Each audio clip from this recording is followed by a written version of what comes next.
വ്യവഹാരങ്ങളും മുഴുവൻ പ്രദാനം ചെയ്യുന്ന ഒരാളുടെ ഗുരുവിലാണ്.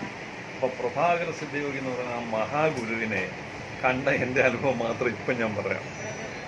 അദ്ദേഹത്തെക്കുറിച്ച് ഞാൻ കേട്ടു, കാണണമെന്ന് ആഗ്രഹിച്ചു, പലരിൽ നിന്നും വിവരങ്ങൾ അന്വേഷിച്ചു. അവസാനം അദ്ദേഹത്തിൻ്റെ അടുത്ത് എത്തിച്ചേർന്നു. കോന്നിയിൽ മണിയമ്മ എന്ന് പറയുന്ന അമ്മയുടെ വീട്ടിൽ വിശ്രമിക്കുന്ന സമയത്താണ് കാണുന്നത്. അപ്പം ഞാൻ ഈ സംസാരിക്കുന്ന കൂട്ടത്തിൽ അല്പം നാണം കുണിയായിരുന്നു പണ്ട് മുതലേ. പക്ഷെ അദ്ദേഹത്തെ കണ്ടു കഴിഞ്ഞപ്പോൾ അവിടെ ചെല്ലുന്ന സമയത്ത് ആ വീട്ടിൽ കയറി ചെന്ന സമയത്ത് അമ്മ പറഞ്ഞു, നിഷ്ഠയെ കിടക്കുകയാണ്, ആരെയും കാണുന്നില്ല, വലിയ ദേഷ്യത്തിലാണ്, ശ്രീലങ്കയിൽ നിന്നൊരാൾ കാണാൻ വന്നിരുന്നു, അദ്ദേഹത്തിനോട് വളരെ ദേഷ്യപ്പെട്ട് പറഞ്ഞു വിട്ടു എന്ന് പറഞ്ഞു.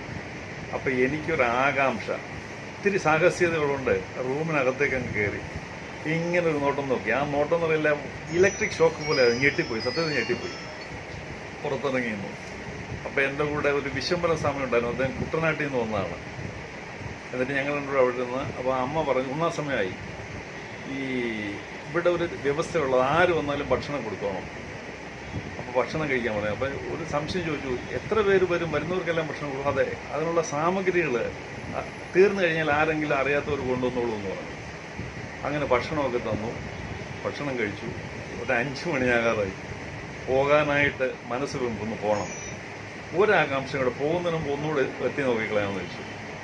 അങ്ങോട്ട് ഒന്നുകൂടെ ചെല്ലുമ്പോൾ റൂമിൽ എഴുന്നേറ്റ് നിൽക്കുകയാണ്. അതൊരു ഭയങ്കര സമ്മർദ്ദമായിരുന്നു. ആ നേരത്തെ കണ്ട രൗദ്രഭാവമായിരുന്നില്ല അദ്ദേഹത്തിൻ്റെത്, ശാന്തനായിട്ട് നിൽക്കുന്നു. ഊണ് കഴിച്ചു എന്ന് ചോദിച്ചു. കഴിച്ചു എന്ന് പറഞ്ഞു. അപ്പോൾ ഊണ് തരണമെന്ന് ദിവസമുണ്ടല്ലോ. അത് കഴിഞ്ഞിട്ട് അദ്ദേഹം ഇറങ്ങി വന്നു. ആ അമ്മയോട് പറഞ്ഞു, ചായ ഇടാൻ പറഞ്ഞു. അപ്പോൾ എന്നിട്ട് വിളിച്ചോണ്ട് പോയിട്ട് നാക്കിൽ ഒരല്പം ഭസ്മം ഇട്ട് തന്നു. അപ്പോൾ എന്നോട് ചോദിച്ചു, ചായ ഇട്ട് കഴിഞ്ഞിട്ട് അടുക്കളയ്ക്ക് വിളിച്ചോണ്ട് പോയി. ചായ കുടിച്ചോന്ന് വെച്ചില്ല, അടുക്കള കയറി കുടിച്ചോളൂ. അപ്പം മനസ്സിലൊരു നാണമല്ല, അപരിചിതമായ വീട്, പരിചയമില്ലാത്ത സെറ്റപ്പ്, ഇദ്ദേഹത്തിനോടുള്ള പേടി. ഇത് കഴിഞ്ഞ് വിളിച്ചോണ്ട് പോയിട്ട് ഒരു സ്വല്പം ഭസ്മം എടുത്ത് വായിലിട്ട് തന്നു. എൻ്റെ അനുഭവമാണ്. അത് കഴിഞ്ഞ് ഒന്നൊരു ചായ എടുത്ത് അടുക്കളയെ വിളിച്ചോണ്ട് പോയി ചായ എടുത്ത് തന്നത് കുടിച്ചു. അപ്പോഴത്തെ അദ്ദേഹം നിറങ്ങ് കുളിമുറിയിലേക്ക് കയറി. ആ അമ്മ പറഞ്ഞു, ഇനിയിപ്പോൾ ചിലപ്പം ദിവസങ്ങൾ വരെ അവിടെ ഇരുന്നിരിക്കും, കാരണം അങ്ങനെ കുളിക്കാൻ കയറി 2-3 ദിവസമൊക്കെ ഇരിക്കുമെന്ന് പറഞ്ഞു. അപ്പോഴും ആകാംക്ഷ, പോകണ്ടേ, തിരുവനന്തപുരത്ത് വരണ്ടേ. ഇദ്ദേഹം കുളിക്കാൻ തുടങ്ങി കഴിഞ്ഞപ്പോഴത്തേക്കും മഴ പെയ്യാൻ തുടങ്ങി.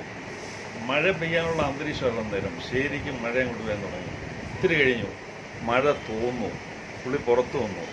പുറത്ത് വന്നിട്ട് കുറച്ച് കഴിഞ്ഞിട്ട് പോകണമെന്ന് ചോദിച്ചു. അപ്പോൾ എൻ്റെ മനസ്സ് മുഴുവൻ പോകണം, തിരുവനന്തപുരത്തേക്ക് വരണമെന്നല്ലേ. പുള്ളി മഴ പെയ്യുന്നുണ്ടെന്നേരവും ആ പുരയിടത്തിൻ്റെ അതിർവരമ്പ് വരെ അദ്ദേഹം നടന്നിട്ട് ഇങ്ങനെ ചുറ്റും നോക്കി. എന്നോട് കണ്ണ് കാണിഞ്ഞ് വരാൻ പറഞ്ഞു. ഞാൻ അങ്ങോട്ട് ചെന്നു. ആ ബൗണ്ടറി കഴിഞ്ഞപ്പോഴത്തേക്കും മഴ തോന്നുന്നു. ഇടവഴി നടന്ന് മെയിൻ റോഡിലെത്തി. ഒരു ബസ് അവിടെ എന്നെ കാത്തു നിൽക്കുന്ന പോലെ നിൽക്കുകയാണ്, പന്തളത്തേക്കുള്ളത്. ശരിക്കത് ബസ് സ്റ്റോപ്പല്ല. അവിടുന്ന് പന്തളത്ത് ഉടനെ തിരുവനന്തപുരം കിട്ടി. ഞാനിങ്ങ് വരുന്നത് എൻ്റെ ആദ്യത്തെ സമാഗമമാണ്. അതിന് 2 പ്രാവശ്യം കൂടി അദ്ദേഹത്തെ കണ്ടു. സമാധി ആകുന്നതിന് തൊട്ട് മുമ്പ് ഓമല്ലൂർ പോയി കണ്ടു. എന്തായാലും ഒരു വസ്തുത സത്യമാണ്. അദ്ദേഹത്തിൻ്റെ ഒരാളിനോട് പറഞ്ഞു, തമിഴ്നാട്ടിൽ വെച്ച് പറഞ്ഞാൽ, അദ്ദേഹത്തിൻ്റെ ഒരു ദൃഷ്ടി ഒരാളിൽ പതിഞ്ഞു കഴിഞ്ഞാൽ ആ ദൃഷ്ടി എപ്പോഴും അനുഗ്രഹപൂർണ്ണമായിരിക്കും. അത് ശരി തന്നെയാണ്. ഇനി ഭസ്മം വായിലിട്ടതിന് ശേഷം ഞാൻ വാഗ്മിയായി. പല വേദികൾ സംസാരിക്കാൻ പോയി. ശ്രീകണ്ഠേശ്വര അമ്പലത്തിലേക്ക് ഉത്സവത്തിന് ആധ്യാത്മിക പ്രഭാഷണത്തിന് പോയി. എന്ത് പറയണം എന്നാഗ്രഹിച്ചുകൊണ്ട് സ്റ്റേജിൽ കയറി അതങ്ങ് മറക്കും. പിന്നൊരു ഫ്ലോ ആണ്. അതാണ് ഗുരുത്വം. ഗുരുവാണ് സർവ്വതും. ഞാൻ എല്ലാവരോടും പറയും, ജീവിതത്തിൽ ഏറ്റവും വലിയ സമ്പാദ്യം ഉത്തമനായ ഗുരുവിനെ കണ്ടെത്തുക. അപ്പോൾ എന്നോട് പിള്ളേർ ചോദിക്കും, ഈ ഗുരുവിനെ എവിടെ കണ്ടെത്താൻ പറ്റുന്നില്ല? നീ ആത്മാർത്ഥമായിട്ട് ആഗ്രഹിച്ചാൽ ഒന്നുകിൽ നീ ഗുരുവിൻ്റെ അടുത്ത് എത്തിച്ചേരും, അല്ലെങ്കിൽ ഗുരു നിൻ്റെ അടുത്ത് വരും.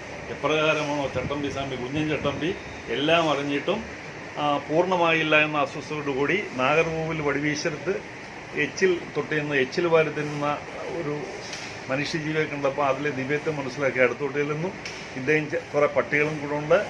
കുഞ്ഞൻ ചട്ടമ്പി ചെല്ലുമ്പോൾ അദ്ദേഹം എഴുന്നേൽക്കുന്നു, നടക്കുന്നു. ഇദ്ദേഹം പുറകെ നടക്കുന്നു. ഉടനെ അദ്ദേഹം ഓടുന്നു, കുഞ്ഞൻ ചട്ടമ്പി ഓടുന്നു. കുറേ കഴിഞ്ഞ് കുഞ്ഞൻ ചട്ടമ്പി തളർന്നു വീഴുന്നു. അദ്ദേഹം തിരിച്ചു വരുന്നു, വാരിയെടുക്കുന്നു. മൂലമന്ത്രം, ഈ പറയുന്ന സുബ്രഹ്മണ്യ മന്ത്രം ആണെന്ന് പറയുന്നു, ബാലാസുബ്രഹ്മണ്യ മന്ത്രം ഉപദേശിച്ചു കൊടുക്കുന്നു.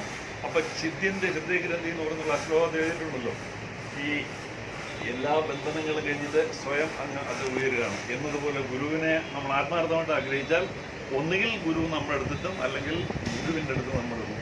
ഇതാണ് ഞാൻ പിള്ളേരോട് പറഞ്ഞത്. അങ്ങനെ പുരാവസ്തുവകുപ്പിൽ ജോലി കിട്ടി, ഒരുപാട് സ്ഥലങ്ങളിൽ പോകാനുള്ള ഭാഗ്യം കിട്ടി, ഒരുപാട് സ്ഥലം കണ്ടു, ഒരിക്കൽ കാശിയിൽ പോകാനുള്ള സൗകര്യം കിട്ടി. അപ്പോൾ ഈ ഡിസംബർ മാസത്തിൽ 2-3 പ്രാവശ്യം കാശി കുടിച്ചിട്ടുണ്ട്. ഈ മഞ്ഞ് മൂടി കിടക്കുന്ന ഗംഗാനദി കാണാൻ പറഞ്ഞ് പോയി ദശാശ്വമേധ ഘാട്ട് ചെല്ലുമ്പോൾ അപ്പം ഞാനാണ് തണുപ്പ് കാരണം 2 സ്വെറ്റർ ഇട്ട് ഒരു മഫ്ളർ ചുറ്റി മങ്കി ക്യാപ്പും വെച്ച് കാരണം സൂചി കുത്തുന്ന തണുപ്പാണ്. ചെല്ലുമ്പോൾ ഈ ദശാശ്വമേധ ഘട്ടിൽ ഒരു മനുഷ്യജീവി ഇങ്ങനെ ഇരിക്കുന്നു. നഗ്നത മറിയാൻ വേണ്ടി ഒരു ചെറിയ തോർത്തോ എന്തോ പോലെ കൊടുത്തിട്ടുണ്ട്.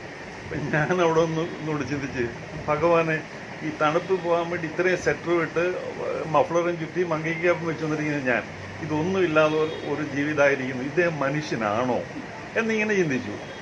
സ്വല്പം നേരം അദ്ദേഹം മിണ്ടുന്നില്ല. എന്നിട്ട് പോകാനായിട്ട് തിരിഞ്ഞപ്പോൾ ഇദ്ദേഹം ഇങ്ങനെ തല തിരിച്ചെന്നെ നോക്കി. എൻ്റെ മനസ്സിൽ എന്തെല്ലാം സംശയങ്ങളുണ്ടായോ അതിനെല്ലാം മറുപടി 1 by 1 ആയിട്ട് ഇംഗ്ലീഷിൽ, നല്ല ശുദ്ധമായ ഇംഗ്ലീഷിൽ പറഞ്ഞു തന്നു. ഒന്നും പറയാൻ പറ്റില്ല. തിരിച്ചു പോകുമ്പോൾ കാറിലിരുന്നുകൊണ്ട് ഞാൻ ചിന്തിച്ചു, അനന്തം അജ്ഞാതം അവർണ്ണനീയം, ഈ ലോകഗോളം തിരിയുന്ന മാർഗം, അതെങ്കിലും എങ്ങാണ്ട് ഒരിടത്തിരുന്ന് നോക്കുന്ന മർത്യൻ കഥ എന്ത് കണ്ടു എന്ന് മാത്രം പറഞ്ഞുകൊണ്ട് തിരിച്ചു പോരുന്നു.